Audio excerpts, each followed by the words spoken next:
Collins wasn't looking for a miracle when he climbed the mountain to see the $5 cabin left to him. But behind its weathered door stood a German shepherd, fierce and protective, guarding more than timber. Hidden beneath the floor lay evidence worth millions, proof powerful men would kill to destroy. What happened next tested everything he had lost and everything he still carried inside. If you want more stories of hope and resilience, like this video, and subscribe now. The road wound higher than Mark remembered from the maps, a ribbon of dirt cutting through the pines. His truck groaned in low gear as he climbed, dust curling into the pale Nevada sky. In the distance, the Sierra ridges cut sharp against the horizon, the kind of silhouette that once made him feel like a boy trailing his grandfather on hunting trips. Today it felt heavier, like a weight pressing down. Mark Collins was 38, broad-shouldered, carrying the unmistakable air of a Marine even though his uniform days were long gone. His dark hair was cropped close, his jaw rough with stubble, his blue-gray eyes shadowed by too many sleepless nights. 2 years had passed since the accident that took his wife and daughter, but grief didn't count. It counted in mornings without laughter and nights too quiet to bear. The envelope had arrived without warning. A deed to a mountain cabin, sold to him for $5, signed by a man he'd never met. No note, no explanation, just a legal document that seemed absurd in its simplicity. He should have tossed it aside, but something inside him, a pull he couldn't quite name, urged him to go. Maybe it was curiosity, maybe desperation, or maybe the quiet hope that some forgotten corner of the world could still offer him purpose. He parked where the dirt road gave way to a narrow trail. The truck door groaned as he stepped out, slinging his pack over his shoulder, boots crunching gravel. The air here was different, sharper, tinged with resin and stone. He inhaled deeply, almost like a soldier testing the air for danger, though he told himself there was none. The trail rose steadily, switchbacking through the timber. His pack carried the basics: a tarp, knife, canteen, rations, and a small framed photo tucked into a side pocket. Claire and Lily smiled back at him in frozen joy, and he touched the glass once, an old ritual, before continuing upward. When the cabin appeared, it was almost sudden, a dark structure revealed in a bend of the trail, half hidden by trees. Its roof sloped sharply, shingles dark with age, the porch sagging but intact. To Mark's eyes, it looked sturdier than he had expected for $5. The stillness around it was unsettling. He slowed, boots scuffing softly on pine needles, the soldier in him alert to details, the way moss clung to the stones at the base, the faint scarring on the doorframe, as though weather or hands had tested it before. He reached the porch steps, the boards creaking beneath his weight. His pulse tightened, not from exertion but from the strange current in the air. He pushed the door gently, and the hinges gave a groan. The scent of old wood, pine, and something sharper rolled out. His eyes adjusted to the dimness, and that's when he saw it. A German shepherd stood squarely in the doorway, blocking his path. Its coat was rough, sable streaked with tawny patches, ribs faintly visible beneath. Muscles rippled under lean skin, built from survival, not comfort. Its amber eyes locked on him, unwavering, neither wild nor tame but something in between. Mark froze. He had seen standoffs before, moments in dusty streets overseas, when a villager's gaze carried the same weight. Uncertainty, caution, calculation. His hand flexed against the strap of his pack, but he did not reach for the knife at his side. The dog didn't growl, it didn't lunge. It simply stood, claiming the space as its own. His throat tightened. This wasn't abandonment. This was guardianship. "Easy, boy," Mark murmured, though his voice was softer than he expected, almost pleading. The dog's ears twitched, but its stance held. They studied each other in silence, two survivors assessing a stranger, each one marked by battles no one else could see. Something flickered in Mark's chest. Recognition, maybe. Kinship, though he wouldn't dare name it. He eased his pack down, slowly, never breaking eye contact.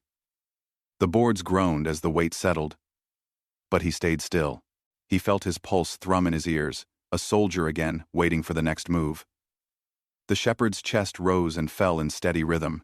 Its gaze remained unbroken, amber fire in the fading light. Neither enemy nor friend. Not yet. The air cooled as the sun dipped. shadows stretching long across the porch. Mark realized he was holding his breath and forced himself to exhale, steady and slow. He stepped back, careful, lowering himself onto the porch boards. His eyes shifted once to the trees, once to the door, then back to the dog who hadn't moved. Somewhere deep inside, beneath the grief, beneath the scars, a thought formed. This cabin wasn't empty. It had been waiting. And not just for him. The German Shepherd did not move. Its amber eyes held steady, its frame tense yet not aggressive, a living barricade between Mark and the dim cabin interior. He could almost hear the echo of his drill sergeant's voice from years ago. Wait, measure, assess. This animal wasn't snarling, wasn't charging. It was weighing him, as if some unseen scale inside its chest was calculating whether he belonged. Mark had been judged before, by commanding officers, by the battlefield, even by the empty gaze in the mirror after the accident. But never by a dog. He sat motionless, the late light sinking deeper into the trees, aware of every creak in the porch, every shift of breath between them. He whispered again, "I'm not here to take what's yours." Though the words sounded thin in the crisp mountain air. The shepherd flicked one ear, subtle, not dismissive, not welcoming, simply registering him. Mark stayed put until the last strands of sunlight bled from the sky, then pulled his jacket tighter and leaned back against the cabin wall. He had learned patience in combat zones, long nights crouched in rubble waiting for dawn. And this wasn't so different. The only difference was, the silence here was alive with pine and wind, instead of distant mortars. When the stars began to pepper the black sky, he knew he wouldn't be going inside tonight. The dog remained, planted in the doorway like a sentry carved from muscle and will. With a sigh, he shifted, spreading his pack flat, using it as a pillow. The boards beneath him were hard, and the night air cut through his jacket, but exhaustion pressed down.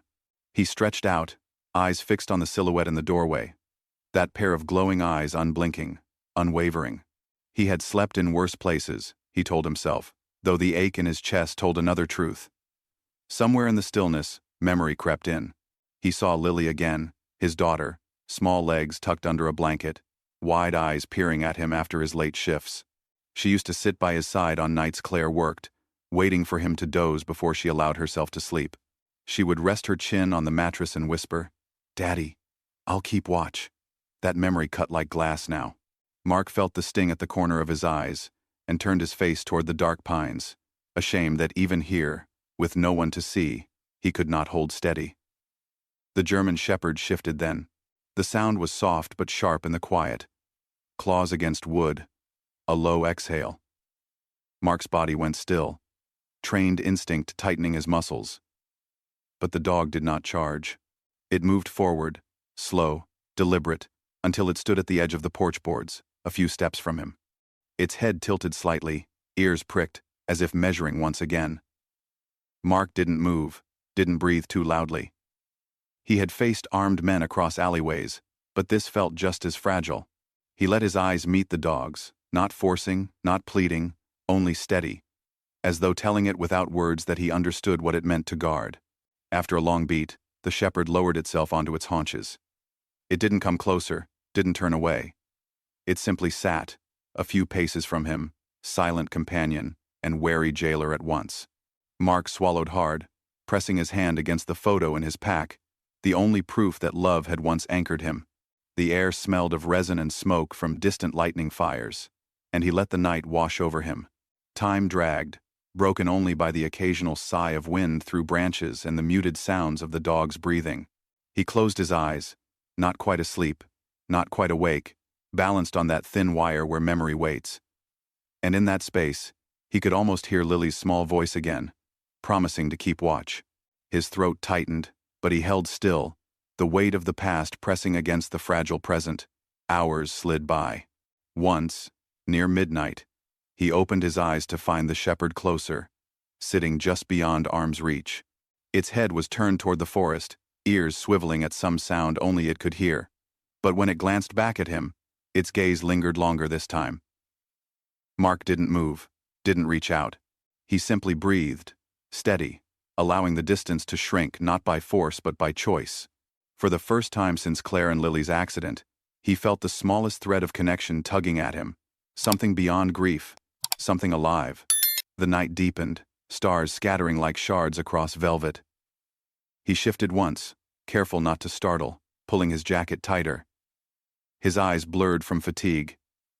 Yet he resisted sleep. Beside him, the shepherd lowered itself to the boards, still watchful, body tense but no longer rigid. It was not acceptance, not trust, but it was something. Mark let his head rest back, gaze fixed on the line of trees etched against the sky, knowing dawn would come eventually. He thought of how silence could weigh so differently, suffocating in an empty house, steady here in the presence of another living being.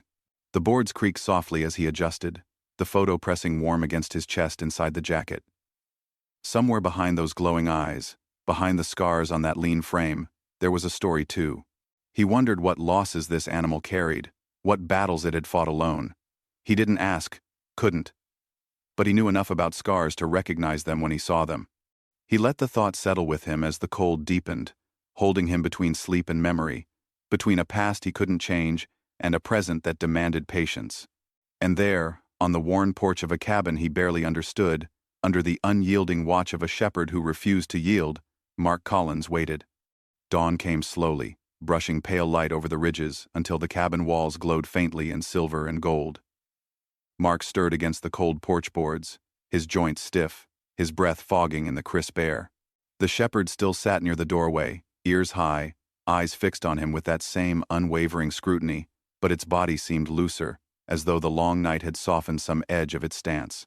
Mark sat up carefully, rubbing his hands together to bring warmth, watching the dog's chest rise and fall.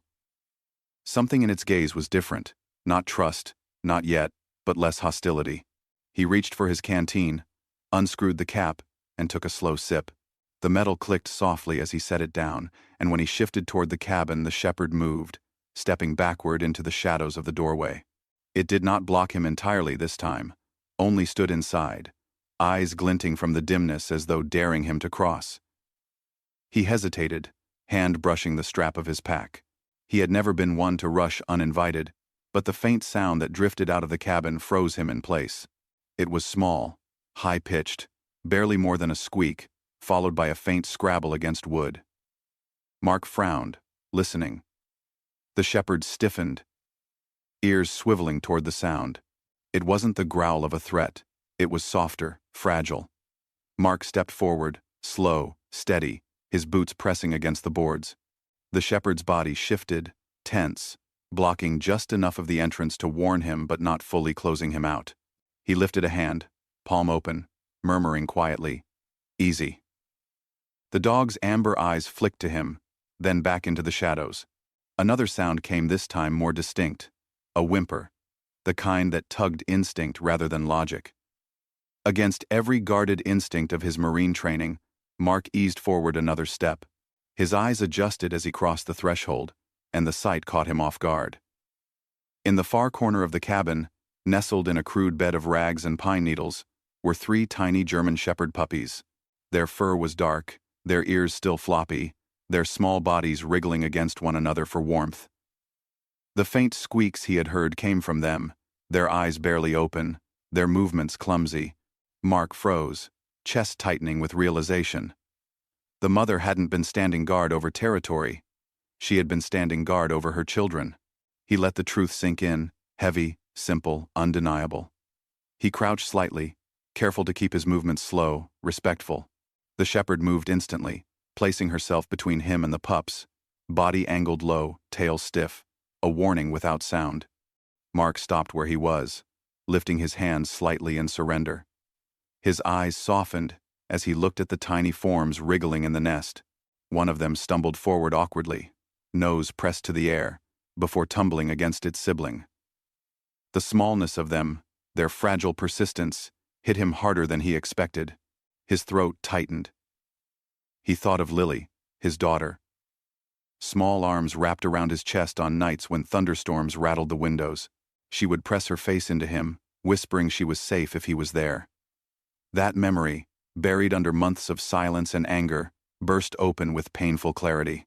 The sight of those pups seeking warmth mirrored his daughter's searching for comfort.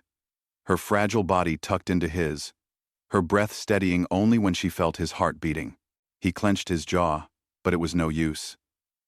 The sting in his eyes blurred his vision, and before he could stop it, a tear slipped free, tracing the line of his cheek.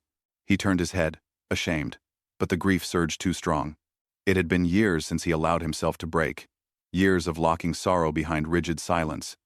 But the fragile lives in front of him cracked something he thought was sealed forever. A sob escaped, quiet, rough, tearing from deep inside, and suddenly he was crying, not like a soldier but like a man who had lost more than he could bear. His shoulders shook, and he pressed his hand against his face, trying to muffle the sound. The shepherd's ears twitched.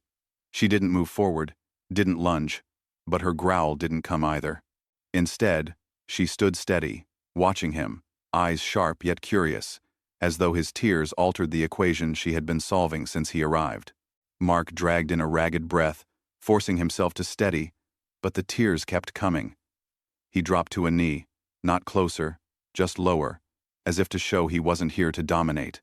His hand trembled as he reached for his pack, pulling free the framed photograph. Claire's smile. Lily's bright eyes, frozen in time.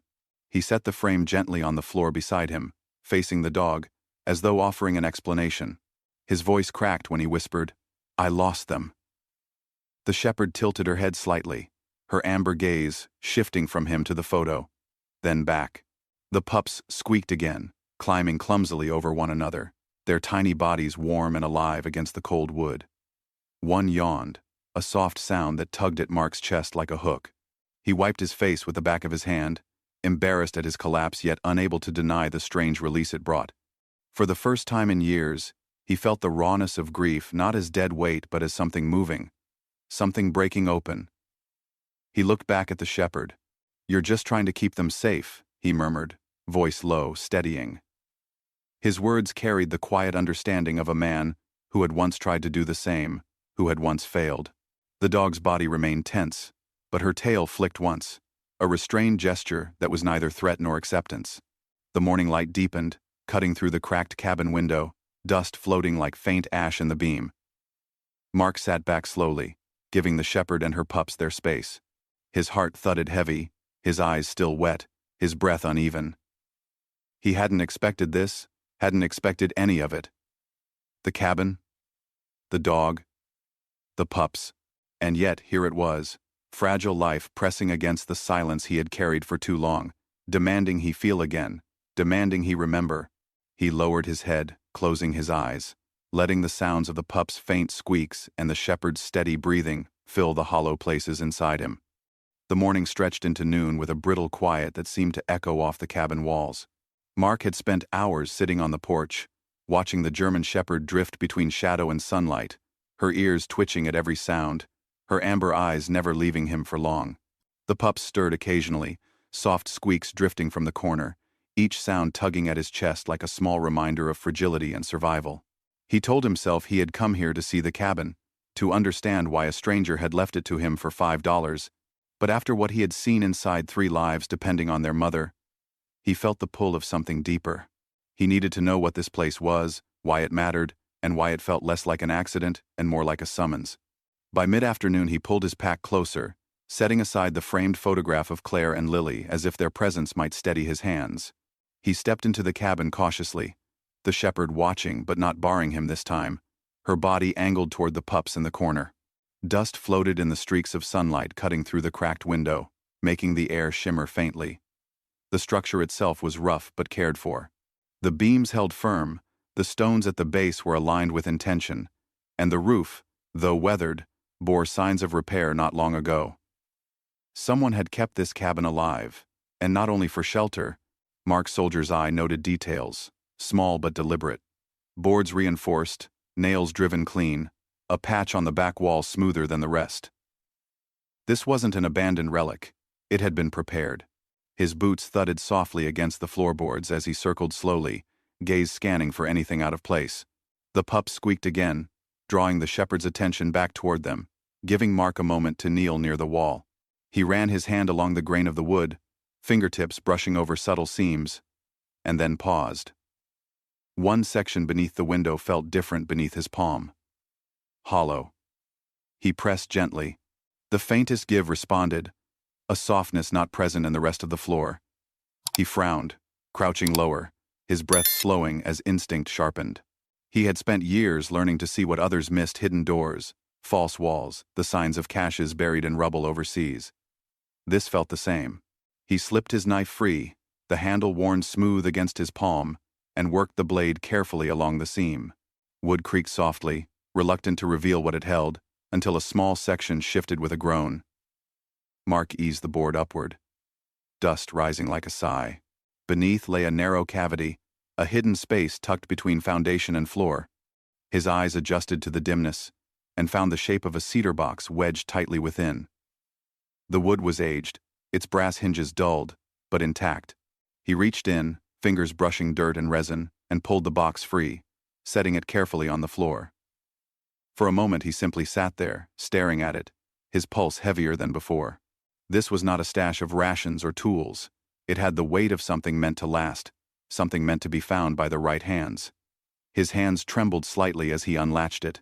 The hinges groaned in protest, but the lid lifted, and inside lay a collection of items that stilled him. A leather-bound notebook rested atop folded maps, yellowed with time. Soil clung to the edges, and the scent of pine and age clung to the pages. Mark lifted the notebook first, fingers tracing the ridges of the worn cover. He opened it carefully. The handwriting was steady, precise, the marks of a man accustomed to recording detail. Geological notes filled the pages, strata measurements, core samples catalogued, estimates of mineral veins cutting through Sierra rock. Lines, numbers, annotations covered each sheet in an almost obsessive order. Mark flipped further until a bold underlined statement caught his eye. Estimated market value upwards of 40 million. His chest tightened. He had seen men kill for far less than that. But beneath the numbers, beneath the data, more words drew his gaze. In the margins, scrawled with sharp emphasis, extraction by unregulated hands would devastate the watershed. Protect this land. He exhaled slowly, his grip tightening around the page. Whoever had written this hadn't been looking for profit. They had been documenting a danger, warning of consequences that others might ignore. He reached for the maps, unfolding them carefully. Red X's marked sites across the range, drilling points, geological formations, veins traced in careful ink. They were not random. They were the coordinates of a treasure, but also a curse. At the bottom of the box lay a smaller envelope. His name was written there in steady ink. Mark Collins. He froze, staring, unable to reconcile how a man he had never met could leave his name behind. His throat went dry as he slid the letter free. The page was brief, the words deliberate. If you are reading this, I trust my instincts were correct. I served once, not as you did, but alongside men like you. I know what it means to carry weight and to protect what others cannot see. You will not yet understand why this place matters, but you will guard it as you once guarded your own. If you falter, everything will be lost. Signed, Samuel Hartwell. Mark sat back, the paper trembling in his grasp, the words sinking like stones into his chest. He thought of patrols overseas, of nights leading men through streets laced with danger, of the weight of command pressing against his shoulders. He thought too of his closest friend, Michael Hanley, who had died clutching classified documents against his chest during an ambush, refusing to let them fall into the wrong hands. Duty, Mick had once said, is heavier than any rifle. Now, staring at Hartwell's words, Mark felt that weight again, familiar and suffocating. His eyes drifted toward the shepherd. She had padded silently closer, sitting a few feet from him, amber eyes fixed on the open box. Her pup squeaked faintly in the corner, but she did not turn her head. She watched him, cautious, alert, as though she too recognized the gravity of what lay between them. Mark lowered the letter slowly, resting it against his knee, his breath shallow, his mind racing. This cabin, this land, was not a random gift. It was a charge, a burden, perhaps even a final chance at purpose. He looked back to the maps, the warnings, the meticulous notes, and felt the weight of decision settle against him like the mountain air pressing down. The maps and notes stayed with him long after he placed the cedar box back into its hiding place beneath the floorboards. Mark stepped outside into the crisp air, his mind restless, his chest heavy with the echo of Hartwell's words. The sun was high, burning off the morning chill, and the ridges spread wide before him, jagged lines cutting against the sky. He needed to walk, to think, to clear the haze of questions crowding his head. Slipping his canteen into his belt, he started down one of the narrow trails behind the cabin, the shepherd following at a cautious distance. The forest was quiet except for the whisper of wind through pines and the distant call of a raven. His boots sank into damp earth, carrying him deeper into the slopes. Each turn, each bend of the path reminded him of patrols in Afghanistan, the constant scanning of terrain, the instinctive search for tracks or signs of intrusion. Here he wasn't expecting ambushes, but habit was hard to silence. Half a mile down, near a ridge where the soil thinned to rock, something caught his eye. He crouched, fingers brushing against the ground. The impression was clear. Tire tracks, wide and deep, carved into the mud, not smoothed by weather or time. Fresh. Mark froze, pulse rising. No one lived up here. No one should have reason to drive heavy vehicles into this stretch of mountain. He followed the grooves a few feet, noting the sharp tread marks, the way mud had splashed along the edges. Trucks, maybe SUVs. Whoever had come this way hadn't stumbled across it. They were headed with purpose. His jaw tightened. He rose, scanning the tree line, listening, every nerve awake. The silence was too still, too heavy, as though the forest itself knew what had passed through. He exhaled slowly, forcing calm, then turned back toward the cabin, his senses sharpened, his soldier's instincts rattling like distant thunder. The trail back felt longer. Every rustle of leaves made him glance over his shoulder. Every shadow seemed to stretch with hidden intent. By the time he reached the clearing, the shepherd was pacing near the porch, ears pricked, her body tense. She had sensed it too. He brushed his hand across her flank as he passed, not for reassurance, but in a silent exchange that said they both understood. Something was wrong. Inside the cabin, the air was warmer, heavy with the musky scent of the pups. Mark set his pack down and crouched near the corner where the small nest lay. The shepherd stood close, watching, her body angled as if debating whether to intervene. The three pups stirred, wriggling against one another, tiny squeaks filling the dim space. For a moment, Mark simply watched them, the fragility of their movements, the clumsy way their paws scratched against the rags. Then something unexpected happened. The shepherd eased back half a step, her stance still wary but less rigid, her amber eyes flicking from him to the pups and back again. Mark blinked, uncertain if he had read it right. Slowly, carefully, he extended a hand toward the nest. The mother didn't block him this time. His fingers hovered above the small bodies, then one pup, braver than the rest, stumbled toward the warmth of his palm. He lifted it gently, cradling the tiny form against his chest.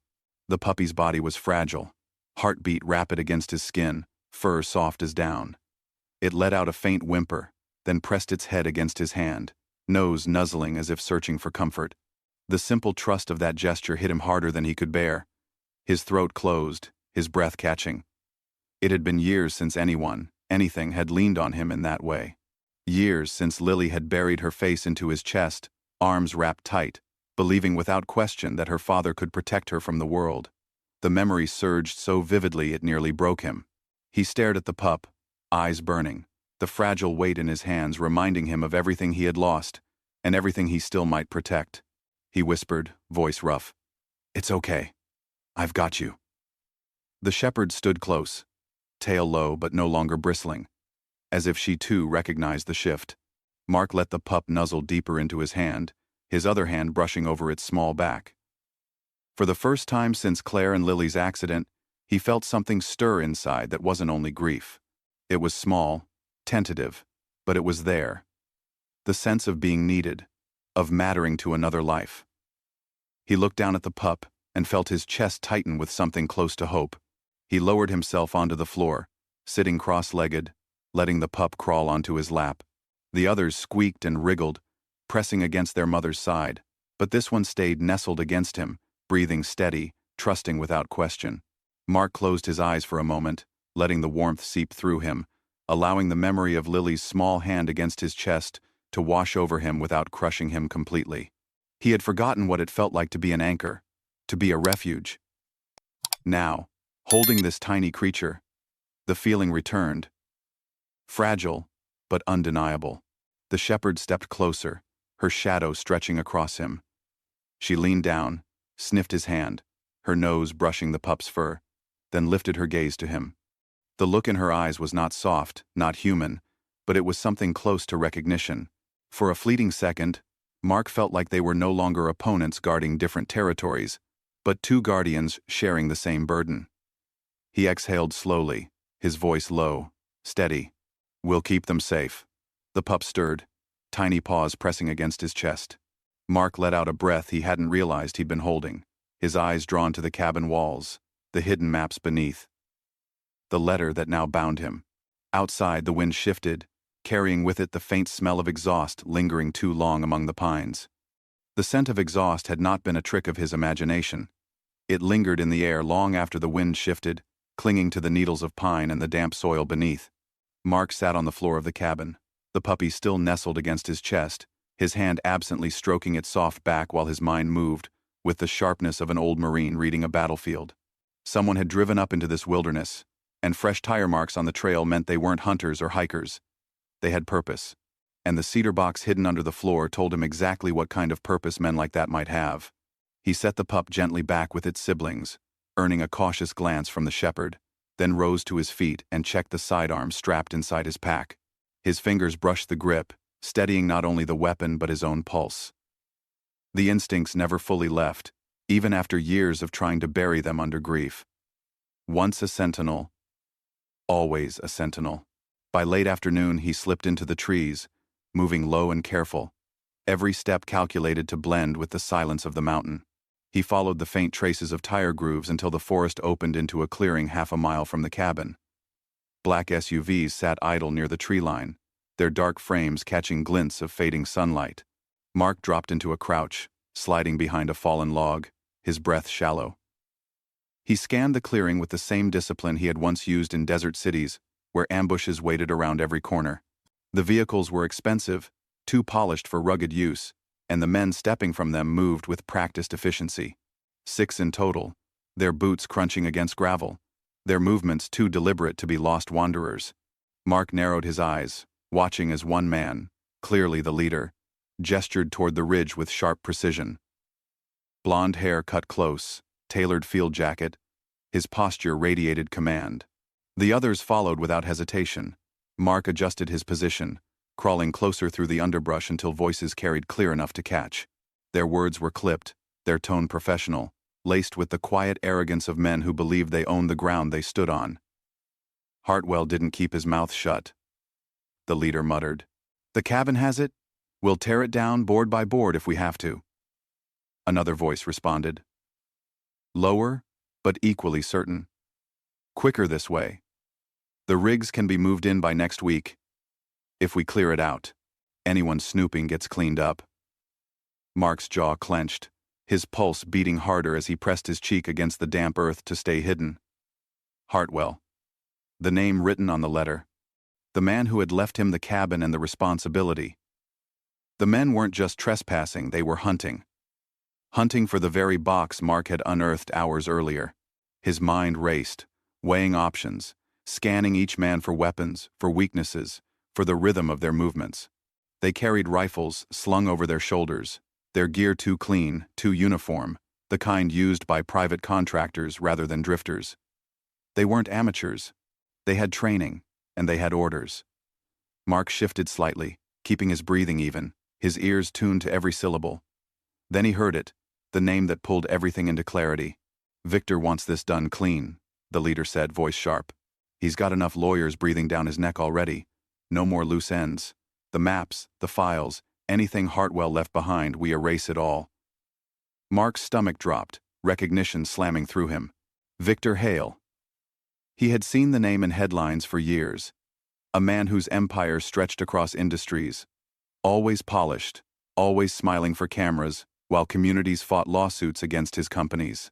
Reports of poisoned rivers, collapsed hillsides, deforestation all tied to projects under Hale's watch, but nothing ever stuck. Money and power built shields stronger than law.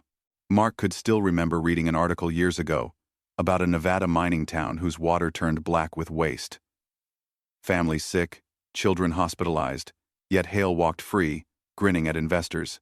Now his men stood here, on this mountain, hunting for the same evidence Hartwell had risked everything to protect. Mark pressed his forehead against the bark of the log, anger coiling deep in his chest, mixing with grief until it formed something sharper, heavier. He had buried his wife and daughter, watched justice slip away from his own life. But this was something he could not ignore. These men were not ghosts of his past. They were here, in his present, and they threatened more than just him. They threatened the land itself, the streams, the silence, the fragile lives of creatures like the shepherd and her pups. He closed his eyes for a moment, steadying his breath, recalling the training that had once kept him alive when odds stacked too high. He could not confront 6 armed men alone, not yet. He needed patience.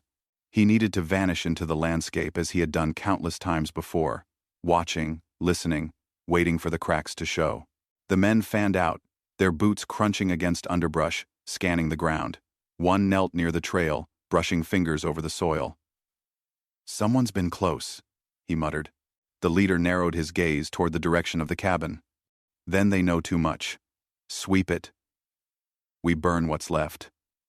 Mark's hand tightened against the grip of his knife, his knuckles white. Burn it. His cabin. Hartwell's evidence. The fragile shelter where 3 small lives squeaked in the corner, their mother standing guard. He forced himself to stay low, to stay silent, even as rage gnawed at his composure. He crawled back slowly, careful not to break twigs or disturb branches, his heartbeat loud in his ears. The forest shadows closed around him, swallowing his figure as he moved. He knew now what he faced. Victor Hale's reach had stretched even here, into this mountain sanctuary, and his men were ready to tear apart everything to erase the truth. Mark slipped deeper into the trees, the shepherd's silhouette waiting where he had left her, ears pricked, body tense as though she had felt the danger long before he confirmed it. The forest swallowed him as he slipped back toward the cabin, his body moving with the muscle memory of countless recommissions. The words he had overheard still burned in his mind. Victor Hale. Burn it down, erase it all. Each syllable carried the weight of intent, the same kind of ruthless certainty he had seen in warlords overseas, men who thought power granted them the right to silence truth. Mark's boots pressed softly into the pine needles, every step deliberate. He could hear the shepherd pacing near the cabin before he saw her, her amber eyes flashing in the shadows, her body taut with the same tension twisting through him. She had sensed the threat long before he had heard their words. When he stepped onto the porch, he stopped to steady his breath. His instinct screamed to grab the pups, the shepherd, and vanish into the mountains, to retreat into terrain he knew he could use as cover. But as he stood there, staring at the cabin, the thought of running soured in his chest. This wasn't only about survival. This cabin, this land, the maps hidden beneath the floor. Hartwell's words etched in sharp ink, it all meant something larger than his grief. Larger than his fear. If he ran, the men would find the evidence, strip the mountain bare, and poison every stream that trickled down its slopes. If he stayed, there was a chance, slim, desperate, but a chance to protect it. He stepped inside, the dimness wrapping around him. The pups stirred in their nest, their faint squeaks filling the silence, and the shepherd moved to them, curling her body protectively. Mark crouched near the hidden hatch, prying it open again, his fingers brushing over the cedar box. He stared at the maps, the notes, Hartwell's letter, then forced himself to act.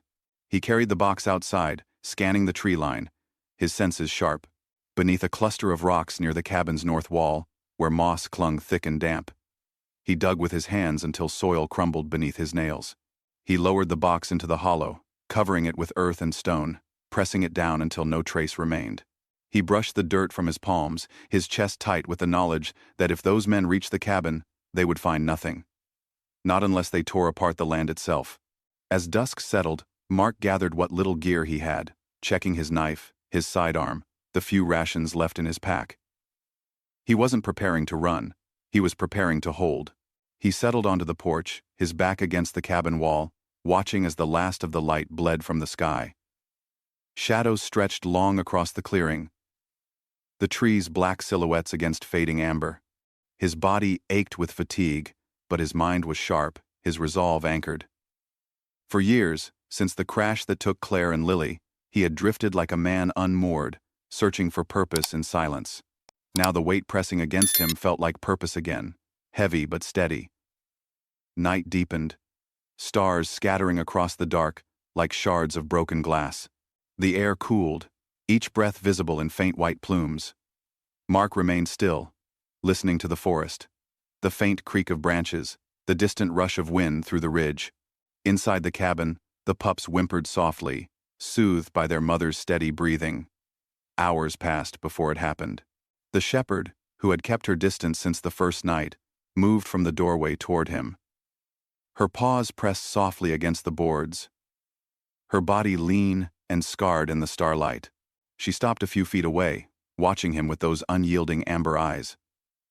Mark held her gaze, his body still, his breath slow. Then, to his surprise, she stepped closer. Her tail hung low, her ears half tilted, not in aggression but in cautious surrender. She paused beside him, close enough that he could smell the wild musk of her coat. Mark lifted his hand slowly, every movement deliberate. He rested his palm gently on her head, feeling the warmth of her fur, the solid weight of her presence. She didn't pull back. Instead, she stood still, accepting. The touch struck something deep inside him, something buried beneath layers of silence and grief. His chest tightened, and memory surged. Unbidden, but fierce. Lily, his daughter, small and fragile in a hospital bed, her tiny hand clutching his with a grip stronger than he thought possible.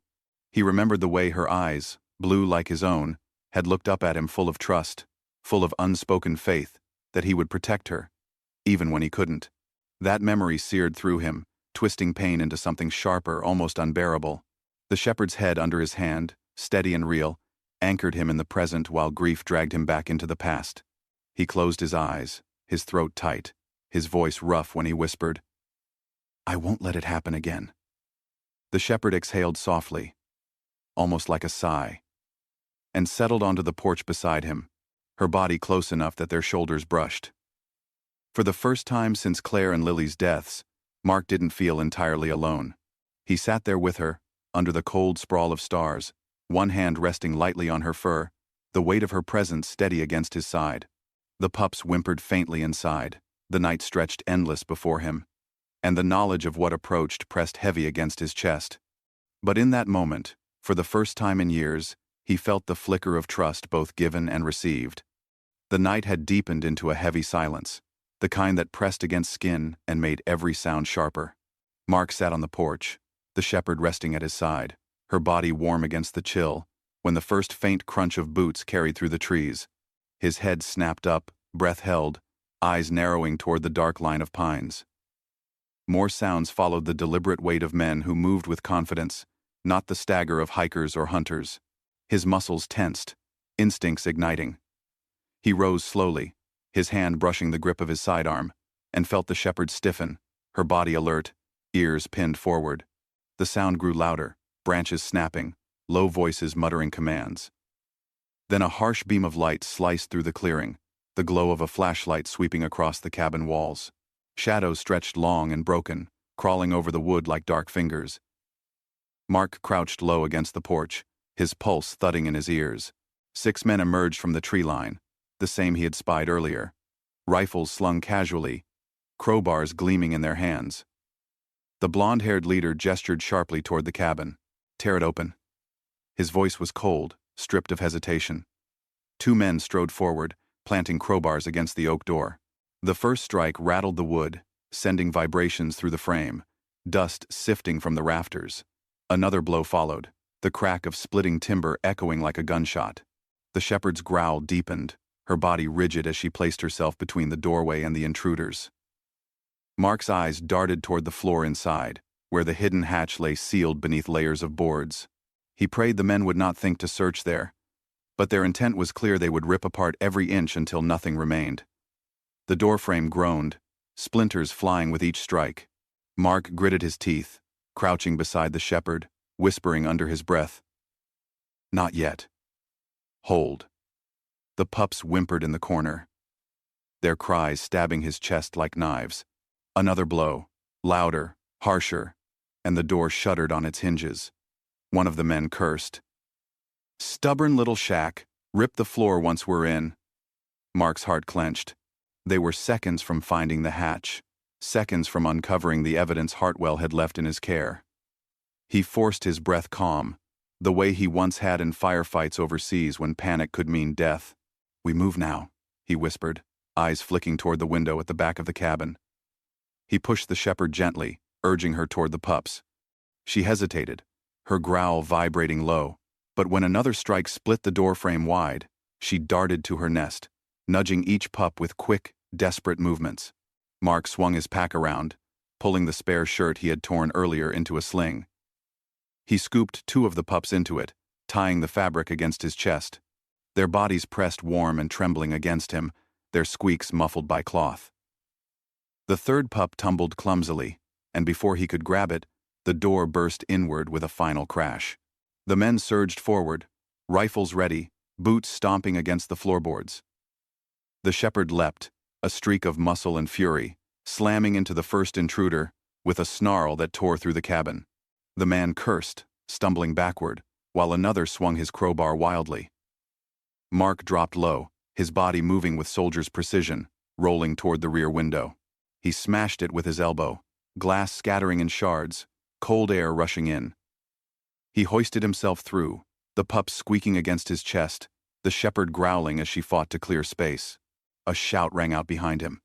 "There! Stop him!" Boots thundered, wood splintered, voices overlapping in curses. Mark hit the ground outside, his boots sinking into damp soil. He turned back, hand extended. "Come on!" The shepherd bolted through the shattered window, landing beside him, her flank bleeding where a crowbar had grazed, but her body still burning with fight. She turned instantly, her teeth bared, snarling toward the men climbing after. "Go!" Mark hissed, pushing her ahead as he sprinted toward the tree line. The forest swallowed them, shadows wrapping around their fleeing figures. Branches whipped against his face, roots clawed at his boots, but he kept moving, lungs burning, the weight of the pup steady against his chest. Gunfire cracked behind him, sharp and deafening, bark splintering from trunks as bullets tore past. He dove low, rolling behind a fallen log. The shepherd crouching beside him, her breath ragged. For a heartbeat, silence hung until the faintest squeak reached his ears. He froze, eyes wide. 1 pup was missing. His chest tightened as he glanced back through the trees. In the scramble, 1 tiny body had fallen, left behind near the cabin's edge. A small, dark shape wriggled weakly against the dirt, crying faintly. His stomach twisted. The men were closing in, their boots pounding closer, their flashlights sweeping wide. Logic screamed at him to move forward, to protect the 2 lives strapped against him. But another voice, older, deeper, echoed from the past. Afghanistan, smoke curling through shattered walls, his squad pinned down. A brother in arms screaming from the rubble, left behind. Mark had turned back then, against orders, dragging his friend into safety. Mick Hanley had survived that day only to die later, but Mark had never regretted the decision. And now, here in this forest, history mirrored itself. He stared at the tiny pup, helpless in the dirt, and knew he couldn't leave it. "Stay," he growled at the shepherd, pressing her back with one hand. Then he surged upward, sprinting toward the cabin, his body moving before his mind caught up. Bullets cracked again, voices shouted. One man raised his rifle, but Mark dropped low, sliding across the dirt, arms scooping the trembling pup against his chest. He shielded its body with his own, rolling behind a stump as bark exploded around him. The pup whimpered, pressing its tiny head against his hand, trusting without hesitation. Mark clutched it close, his teeth gritted, heart hammering. He had done it again, gone back into fire, not for a soldier this time, but for a fragile life barely weeks old. He pressed the pup into the sling with its siblings, his chest burning with a mixture of fear and fierce relief. The shepherd barked sharply from the tree line, her voice urgent, pulling him back. Mark rose, sprinting again, his breath tearing, his legs burning, but his grip steady, his purpose unshaken. The forest closed around them as Mark stumbled deeper into its shadows, lungs burning, legs heavy from the sprint. Behind him, angry shouts still carried faintly, the rhythm of boots breaking branches fading as distance widened. He pressed on, driven by instinct, until the darkness thickened, and the ground sloped into a narrow ravine. He ducked into its shelter, the shepherd bounding beside him, her sides heaving, her eyes still burning with defiance. The pups whimpered against his chest, their fragile bodies trembling but alive. He collapsed against a moss-covered boulder, drawing a ragged breath, the pounding in his chest matching the storm inside his head. For long minutes he sat still, every nerve alert, every muscle tight, waiting to hear if the men had tracked them. But the forest remained silent, save for the wind threading through the pines. Slowly, he eased the pups from the sling, letting them curl against their mother. She licked them one by one, her body curling protectively, her amber eyes flicking toward him with something that looked almost like trust. Mark leaned back, exhaling, and felt the crushing weight of what lay ahead. 6 armed men. Victor Hale's shadow stretching into this wilderness. A cabin no longer safe. And in his possession the kind of evidence men like Hale would burn mountains to erase. He needed to think, to plan, to find a way to strike back. As he shifted, his hand brushed something metallic wedged beneath the boulder. He frowned, reaching down, fingers scraping against rust and dirt until he pulled free a small tin box, its edges dented, its lid stiff with age. He turned it in his hands, heart quickening, then pried it open with the edge of his knife. Inside, folded tightly, were papers sealed in plastic. He pulled them out, squinting in the dim light. Photographs. Hale shaking hands with contractors beside heavy rigs, machinery tearing into hillsides. In some frames, rivers ran dark with sludge. Beside them were invoices stamped with company logos, signatures clear, amounts staggering. Dates matched the times of environmental collapses he remembered seeing briefly on the news, stories that had faded under Hale's lawyers and influence. Here was proof. Solid and undeniable. Mark's breath caught, his jaw clenching as he flipped through each image. Hartwell had hidden not just maps and notes, but hard evidence. A trail leading directly back to Hale. He pressed the papers against his chest for a moment, the weight of them heavier than any weapon. This wasn't only about protecting land anymore. It was about exposing truth. But as the adrenaline drained, fatigue surged. His body sagged against the stone, his eyes heavy, his thoughts sinking into darker places. He thought of Claire, of Lily, of the accident that had stripped him of family, leaving him wandering in silence. He thought of the years wasted in shadows, of nights waking to emptiness, of mornings where the weight of loss pressed so heavy he could barely rise. And now here he was, hunted again, outnumbered, exhausted, with only fragile lives and fragile evidence between him and men who would burn everything without a second thought. His chest tightened, despair rising like floodwater. For a moment he closed his eyes, whispering into the dark, "Maybe I can't do this." The words cracked in his throat, shame and sorrow twisting together. He pressed a hand over his face, his breath uneven, the temptation to give in gnawing at him. Then he felt it. Warmth against his other hand. He lowered his palm slowly, and there it was, the shepherd, stepping close, her amber eyes steady in the dark. She lowered her head and pressed it against his hand, firm and deliberate, her fur coarse beneath his fingers, her breath warm against his skin. The gesture was simple, wordless, but it cut through him like light through smoke. She was no soldier, no comrade trained to fight. Yet in that moment she gave him the same trust he had once seen in Lily's eyes in a sterile hospital room. He remembered that night, sitting at her bedside, her small hand gripping his with fragile strength, her gaze filled with a faith he didn't deserve. She had believed he could keep her safe, even when fate tore her away. That memory surged now, colliding with the shepherd's silent faith, and Mark's despair cracked, reshaped into something stronger. He closed his hand gently over her head, fingers sinking into her fur, his chest heaving with a breath that steadied instead of broke. "All right," he whispered, voice low, but firmer. "We're not done. Not yet." The shepherd lingered beside him, the pups huddled close, the forest wrapping them in its silence. Mark leaned his back against the stone, clutching the tin box with one hand, resting the other on the dog's head, and felt a flicker of resolve burn against the night. He had been chosen for this, whether by chance or by Hartwell's faith, and he would not abandon it. Not this time. Not while Liv's human or animal trusted him to stand. The night bled into chaos as smoke rolled through the forest, thick and acrid, carrying the sharp chemical bite of accelerant. Mark had smelled it before he saw it, the telltale sting that clung to the back of his throat. From the ridge he saw the glow-orange flames crawling along the mountainside, licking upward with terrifying speed, devouring brush and pine as though the land itself were kindling. The intruders had decided to erase everything, to burn the truth with fire. The pups whimpered in his sling, their small bodies pressed tight against his chest, their squeaks muffled by fabric. The shepherd stood at his side, her hackles raised, her eyes reflecting firelight with feral intensity. Voices carried up from below, men shouting orders, the leader's voice cutting sharp above the rest. Drive him out. Nothing survives. Burn it clean. Mark's jaw clenched. They wanted him cornered, wanted him forced into the open. Flames surged closer, the heat clawing at his skin, the crackle of burning timber snapping like gunfire. He ducked low, moving through the ravine, using shadows and smoke for cover.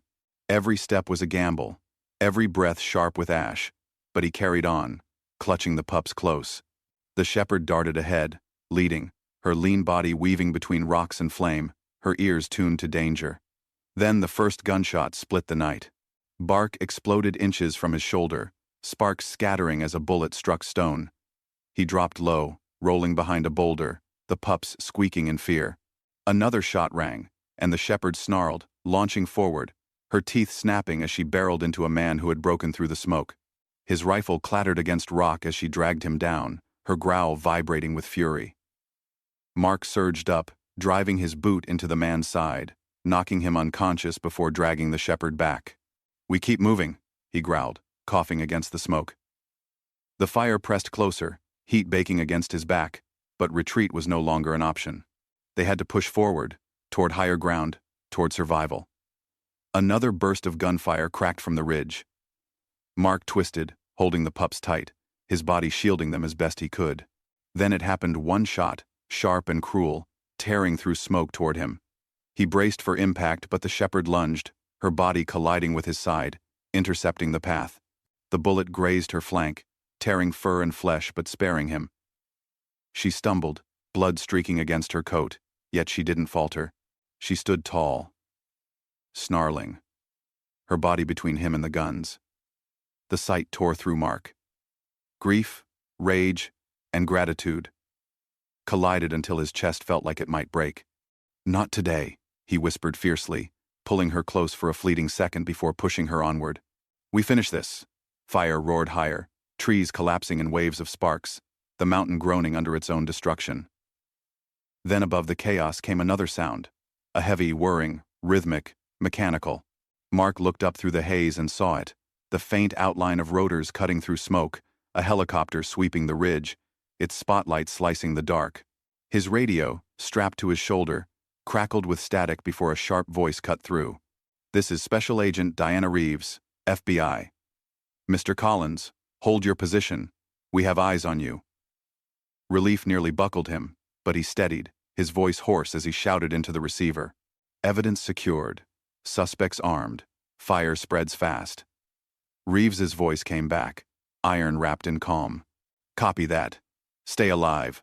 We're closing in."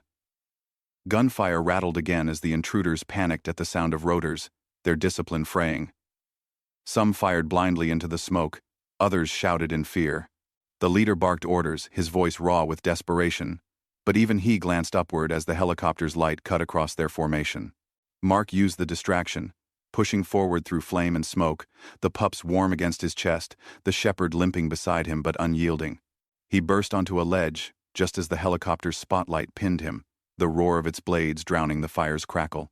Ropes dropped, agents descending with precision, their rifles sweeping, their voices commanding. Chaos erupted below, men scrambling, shouting, some dropping weapons as agents closed in. The leader, Rennick, tried to flee, but was tackled and cuffed within seconds. And then, through the smoke, came the name that mattered most.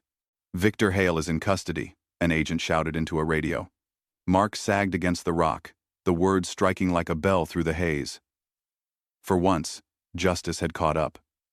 Weeks passed. The fire scars still marked the Sierra Nevada, blackened trunks standing like charred sentinels. But the land was declared protected. Hartwell's evidence had broken through layers of money and deceit, Hale's empire crumbling under indictments.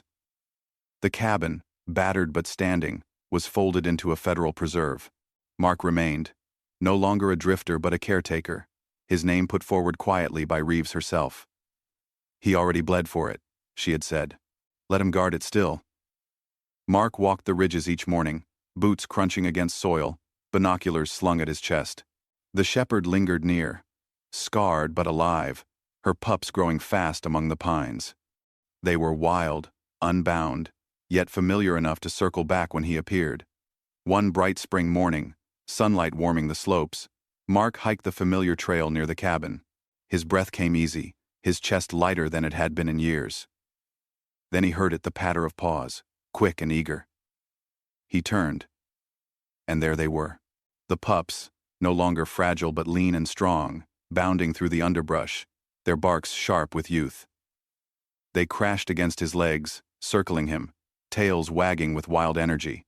The shepherd appeared behind them, her stride steady, her eyes meeting his with the same silent recognition that had first passed between them on the cabin porch. Mark stopped, his throat tightening, his hand lowering to brush across one eager pup's head.